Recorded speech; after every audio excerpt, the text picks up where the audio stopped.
कब बखत दो घंटे की मेरी मेहनत बेकार कर दी बुढ़ी ने।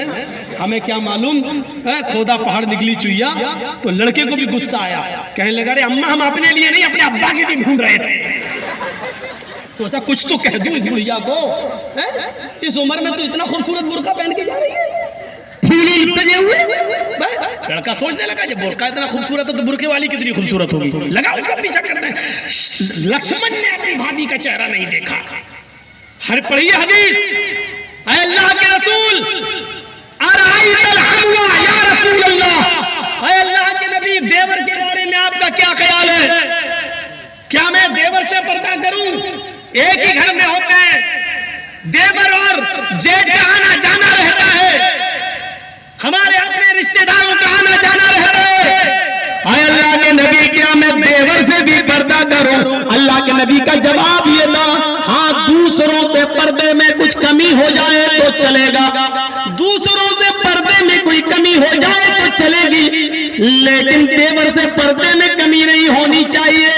अलहमुल मौत, देवर तो भाभी के लिए मौत है, देवर तो भाभी के लिए मौत है।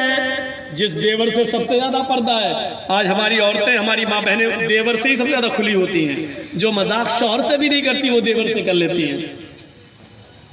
और एक हम हैं, भाभी को घर पहुंचा दो, अपने छोटे भाई को कह रहे हैं भाभी को घर पहुंचा दो। और ऐसे ही ससुराल में हमारा हाल है। ससुर कह रहा है बेटा अपनी साली को जरा स्कूल छोड़े। मामले दोनों तरफ से गड़बड़ हैं। हमने अपने भाई पर इतना भरोसा कर लिया। सऊदी अरब का वाकया सुने हो ना, जद्दा वाला।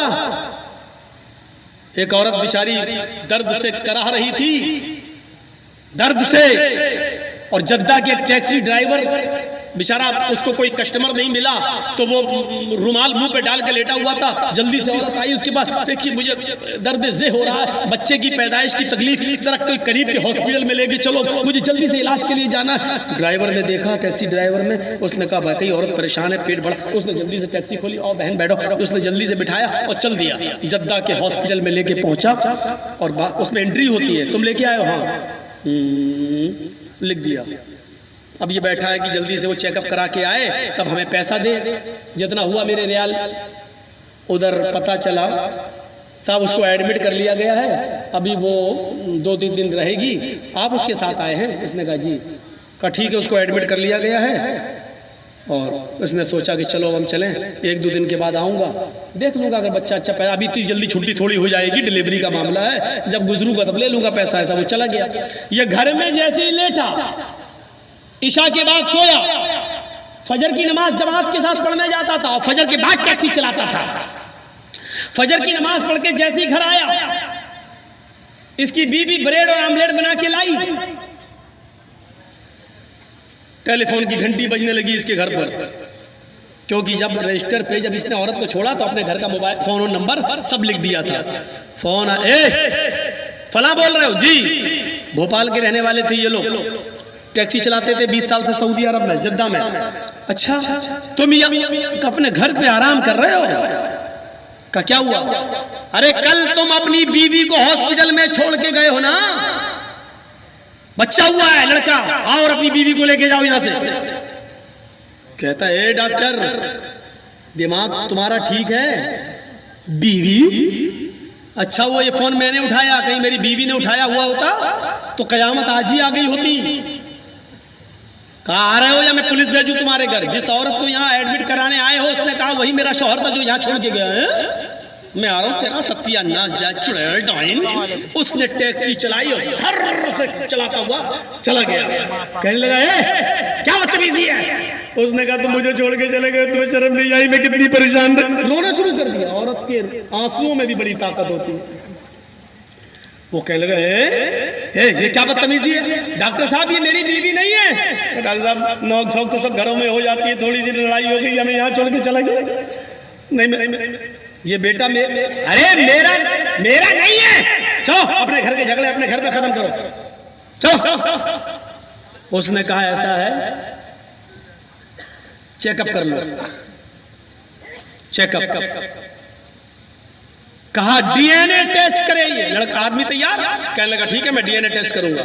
मामला इतना बढ़ गया कि डीएनए टेस्ट की नौबत आ गई। जब इसका ब्लड निकाला जाने लगा और लड़के का ब्लड, तब औरत क्या कहती है, डॉक्टर साहब डीएनए टेस्ट कर लीजिए, लेकिन मशीन कभी कभी गलत रिपोर्ट भी दे देती है। अभी आदमी चिल्लाते हुए कहता चुप चुप चुप, गलत रिपोर्ट दे देती है। अभी पता चलता है 2 घंटे के बाद, 3 घंटे बाद जब रिपोर्ट आएगी, या 2 दिन 3 दिन के बाद, तब पता चलेगा। डॉक्टर साहब इसको ये रखिए, 2 दिन के बाद रिपोर्ट आएगी, मैं यहाँ 2 दिन के बाद गया, डॉक्टर साहब क्या आया? डॉक्टर साहब ने कहा बिल्कुल गलत, ये तुम्हारा बेटा है ही नहीं, जाओ। वो औरत पैर गिर गई। डॉक्टर साहब मैंने कहा था ना कि मशीन की रिपोर्ट कभी कभी गलत आ सकती है। आई, अल्लाह की कसम यही मेरा पति है, यही मेरा हस्बैंड है, यही मेरा आदमी है। डॉक्टर कहता है औरत नकले मत दिखा, ये तो इसका बेटा है ही नहीं, साफ साफ रिपोर्ट में आ गया ये बेटा किसी और का है, इसका नहीं है। वो कहने खूब रोई। डॉक्टर कहता है मेरी बहन, मैं तुम्हें कैसे बताऊं, इस आदमी की रिपोर्ट इतनी डेंजर है। इस आदमी की रिपोर्ट में तो ये आया है कि ये जिंदगी में कभी बाप बन ही नहीं सकता। तुम कह रही हो कि इसका बेटा ये तो बाप बनने के लायक नहीं है। अब इस आदमी का दिमाग खराब।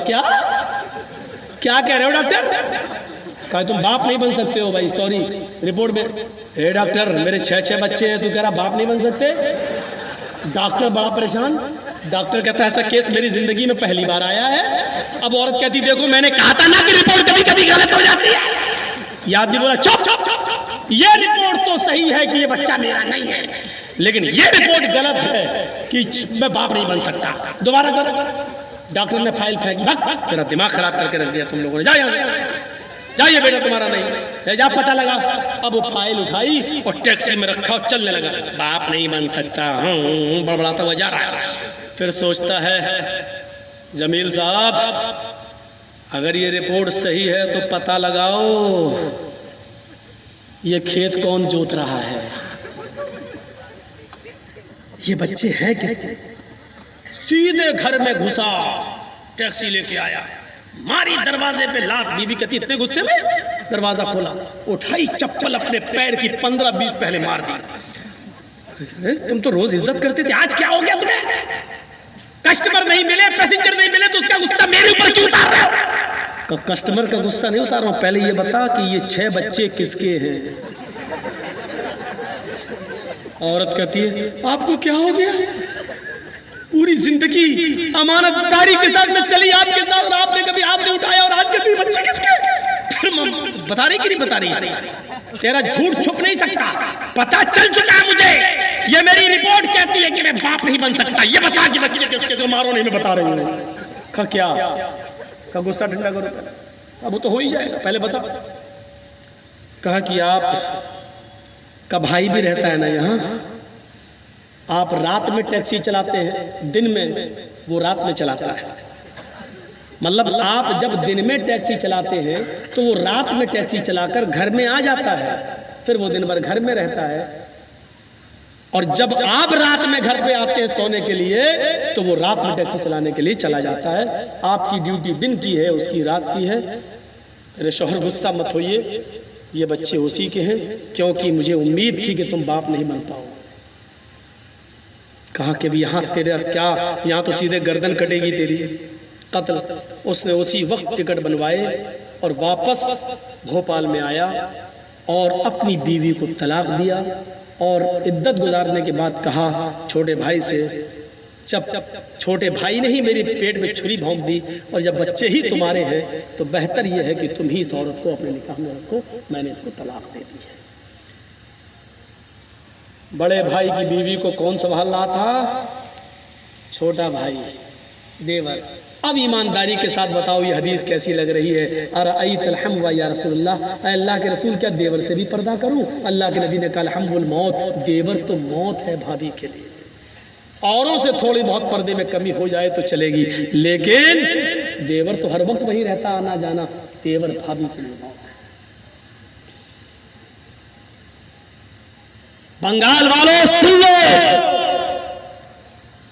ये चंद मदरसे जो चल रहे हैं आज इनकी बरकत है कि औरतें कुछ बंगाल की सरजमीन पर नकाब और बुर्का और पर्दे के साथ दिखाई देती हैं, वरना मैं 20 साल पहले जब आया था तो बुर्का नाम की चीज दूर दूर तक नजर नहीं आती थी।